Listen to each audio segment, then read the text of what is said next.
compte récemment que l'un d'entre eux était légèrement plié.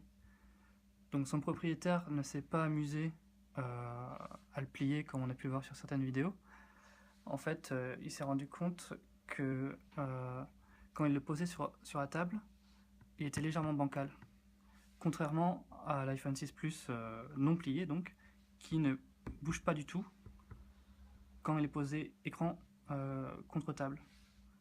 Là, on se rend compte qu'il est légèrement bancal. Alors, c'est difficile à voir à l'œil nu, donc c'est difficile aussi à montrer en vidéo. C'est pour ça qu'on montre comme ça. Si on retourne l'iPhone 6 Plus, celui qui est légèrement plié ne bouge plus, alors que celui qui n'est pas plié, lui, bouge. Mais c'est normal, puisque c'est la caméra à l'arrière qui le fait bouger. En fait, plutôt qu'une pliure, c'est que l'iPhone 6 Plus est légèrement voilé, comme pour l'être par exemple une roue de vélo qui est voilée. Alors son propriétaire, donc comme je le disais, s'est pas amusé à le plier.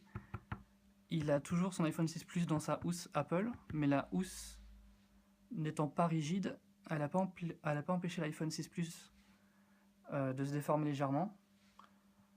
Il pense que c'est en faisant de la moto que c'est arrivé, donc en le mettant dans sa poche. Une autre façon de voir l'iPhone 6 Plus plié, c'est de le poser écran contre table. Celui-là, c'est l'iPhone 6 Plus qui n'est pas plié, et celui-ci, c'est celui qui est plié. Quand on éteint la lumière, on constate que la lumière de l'écran de l'iPhone 6 Plus plié est toujours visible, tandis que ce n'est pas le cas de l'autre, puisque l'écran touche parfaitement la table.